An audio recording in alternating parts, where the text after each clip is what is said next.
Ouais, gros, comment tu vas? Ça va ou quoi? Tranquille, tranquille. Je te dis, ça va. Fais aller. Après, bah, je suis à la maison, là. Confinement. Ouais, je sais, t'es parti dans tes trucs de religion et tout. Eh, tu vois, je vais te dire, hein, je vais te dire la vérité sur ce que je pense, hein.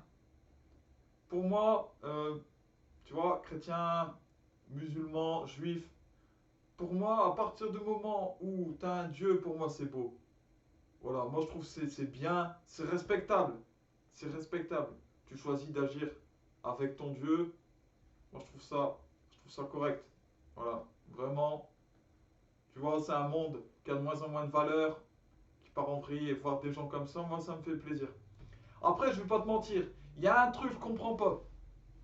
Tu vois, c'est chez les chrétiens, pourquoi dès que tu veux te consacrer, tu peux pas te marier? Tu vois le truc?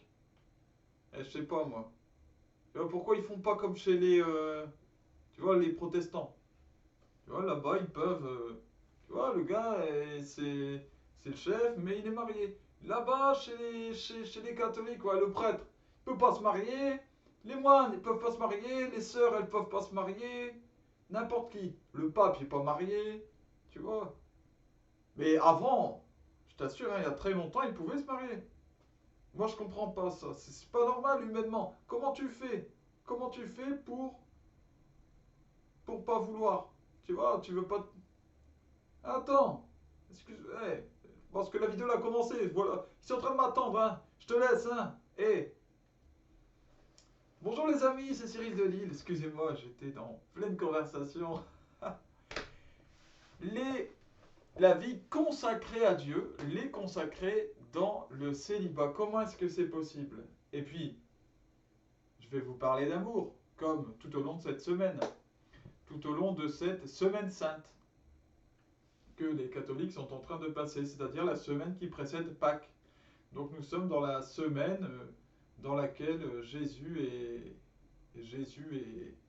crucifié, torturé, crucifié, trahi, euh, et puis dimanche il ressuscitera. Bref, chacun a besoin d'amour. Chacun, chaque personne. Il n'y a pas une exception à cette règle. Même des handicapés très lourds, des gens qui n'entendent plus, qui ne voient plus, qui n'ont plus de sens physique, ont besoin d'amour. Je vous donne un exemple personnel. J'ai déjà exercé en tant qu'assistant auprès de personnes handicapées, lourdement handicapées. Et une fois, plusieurs fois même, je me suis retrouvé auprès d'handicapés très lourds qui n'avaient plus l'ouïe, qui n'avaient plus la vue, qui n'avaient plus la parole.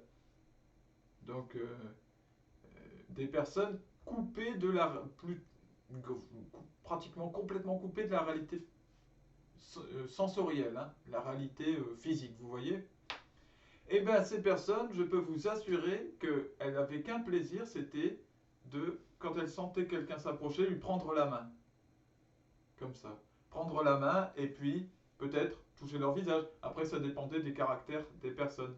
Mais elles avaient un plaisir immense à ressentir ça, à ressentir qu'il y avait quand même quelqu'un pour les aimer. Et oui, et ce qui fait pleinement un homme finalement, pleinement un être humain, c'est bien ça. C'est ce désir d'amour et cette capacité à aimer. Bon, maintenant évidemment, certains ne le vivent pas. Certains ne vivent pas l'amour, certains le refusent.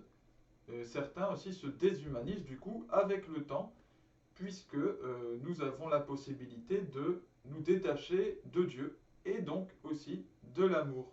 Mais ce faisant, nous perdons notre humanité, notre âme. C'est très particulier parce que notre corps est toujours vivant. Donc on a l'impression d'être en vie, pleinement en vie. Mais si on perd cette capacité d'amour, on perd son âme, mais en fait à l'intérieur on est mort éternellement. Plus mort que si le corps lui-même était mort.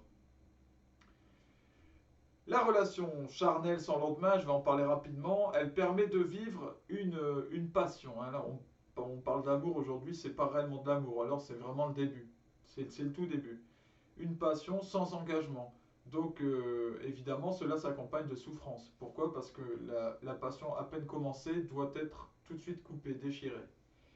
Euh, comme le dit Jésus-Christ, chaque fois que l'on couche avec une personne, on lie son âme avec cette personne. Et donc, chaque fois qu'on s'en sépare, eh bien, on déchire son âme qui avait été liée à cette personne.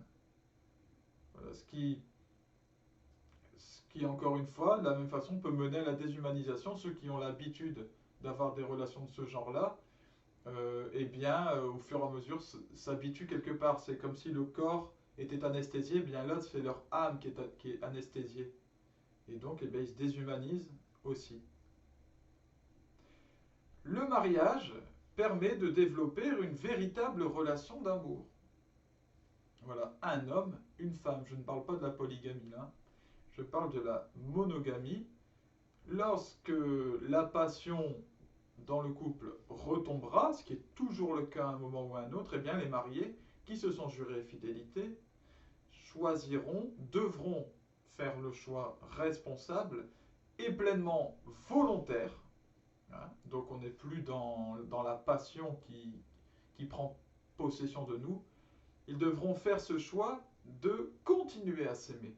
Il y a donc bien une voie de sainteté, puisqu'il y a un combat, il y a une souffrance, il y a un, un refus de la chair et des facilités de la chair, qui voudrait nous dire, bah, dès qu'on se dispute avec quelqu'un, avec la personne, dès qu'on n'a plus de passion, dès qu'on n'a plus trop envie de lui faire l'amour, dès qu'on n'a plus trop envie de l'entendre parler au matin, dès qu'on n'a plus trop envie d'aller faire les courses avec, bon, bah, on arrête tout. Eh bien non. Donc il y a une vraie voie de sainteté dans le mariage. Certaines personnes, donc c'est le thème de la vidéo, peuvent se passer de ces chemins-là pour se laisser transformer quand même par l'amour. Ce que tout le monde a besoin de faire pour devenir saint. Ces personnes, elles ont un lien si fort avec la source même de l'amour, Dieu, qu'ils vivent une pleine relation d'amour avec lui, complète. Ils n'ont besoin de rien d'autre. C'est un amour qui est avant tout évidemment spirituel. Et alors là, on va me dire, ouais, mais alors, si c'est spirituel, ça n'a rien à voir avec l'amour du mari et de la femme, parce que le mari et la femme, c'est charnel. C'est là qu'il y a une erreur, justement. La relation d'amour du mariage est elle-même avant tout spirituelle. Normalement, le mariage doit être ordonné à l'amour même, à la source de l'amour. Et la source de l'amour, c'est pas l'autre personne que vous aimez, c'est pas vous-même. La source de l'amour, elle est au-delà de nous. Elle nous dépasse, elle est hors de nous. Et cette source d'amour s'appelle Dieu. Donc, c'est la même chose dans le mariage. C'est un choix de l'âme que d'aimer une personne qui doit être voulu par vertu, c'est-à-dire pour correspondre au bien, pour bien vivre, pour faire ce qui est bon, bien, beau et vrai. Les aspects charnels, donc l'aspect charnel de la relation, l'aspect sentimental, l'aspect social, hein, c'est-à-dire la vie en commun, puis les enfants éventuels qui seront accueillis dans la famille, l'aspect intellectuel de l'entente, sont des conséquences de l'amour spirituel qui est lié au bien suprême. Ces aspects-là ne doivent pas être recherchés pour eux-mêmes, c'est-à-dire que l'absolu de la relation dans le mariage, ça ne doit pas être l'aspect charnel. Parce que sinon, dès qu'il y a une baisse à ce niveau-là, dès qu'il y en a un corps qui vieillit, qui devient un peu moins beau, dès qu'il y a peut-être une maladie aussi, un handicap, on arrête. Voilà. Ce n'est pas non plus l'aspect sentimental, parce que les sentiments, ben, ça croît, ça décroît. C'est comme la mer. Voilà, il y a des flux et des reflux. Euh, Ce n'est pas non plus l'aspect social, parce que dans ce cas-là, ben, il n'y a aucun cœur. Voilà, ça c'est un mariage uniquement d'intérêt. Et ça ne doit pas être non plus l'aspect uniquement de l'entente intellectuelle. Voilà, parce que ça peut changer aussi au cours du temps. Non, c'est l'aspect spirituel. Et bien voilà, on comprend ainsi pour comment on peut se consacrer à Dieu. Quel intérêt du coup de ne pas fonder de famille, de ne pas avoir de mari ou d'épouse pour se consacrer à Dieu. Pourquoi ne pas faire les deux? Eh bien parce que certaines personnes peuvent être plus heureuses comme cela. Elles ont été créées comme cela par Dieu. Il y a des personnes qui passent leur vie à passer d'échec amoureux en échec amoureux, conjugal. Voilà, et qui ne sont pas heureuses du tout dans leur vie. Il y a des personnes qui ont fondé des familles, mais qui dans leur tête se disent bah, je serais mieux seul en fait. J'aurais été mieux seul, mais qui, par vertu, par attachement au bien, continuent leur relation, mais au fond, elles se sentent mieux seules.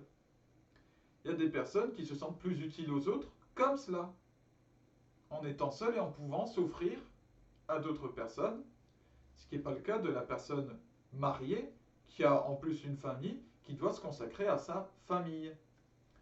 Ils sont choisis donc par le Seigneur pour être des signes pour le monde, c'est ce qui est dit dans la Bible. Des signes. Des signes de quoi? Eh bien, pour rappeler aux hommes, à tous les hommes, à tous ceux qui ne croient pas, puis à ceux qui croient aussi, mais pas complètement, par leur vie entière, donc par le fait qu'ils soient consacrés à ces personnes, par aussi tout l'équilibre de leur vie, par le fait de voir que ces gens qui vivent seuls sont en fait très équilibrés, sont pleins d'amour et n'ont pas de problème particulier, eh bien, par ce signe-là, ils peuvent montrer que Dieu, Jésus-Christ, est vivant, qu'il est là, qu'il agit, puisqu'il remplit ces personnes d'amour, et qu'il nous aime en plus totalement. Totalement. C'est-à-dire qu'il nous comble d'amour et qu'on n'a pas besoin d'aller chercher d'autres sources d'amour ailleurs. Voilà. C'est une question de vocation. Que Dieu vous permette de bien réfléchir à ces questions de vocation. Il y en a peut-être certains qui regardent mes vidéos qui eux-mêmes se posent la question de la vocation sacerdotale, soit dans le sacerdoce, vocation monastique, devenir moine. Ce sont des vies, pour celui qui est réellement appelé pour cela, ce sont des vies merveilleuses, sachez-le, qui comportent leur lot de souffrances, de difficultés, comme le mariage. J'en ai parlé. Donc, à vous de bien discerner cela, que Jésus-Christ vous bénisse. À bientôt, les amis.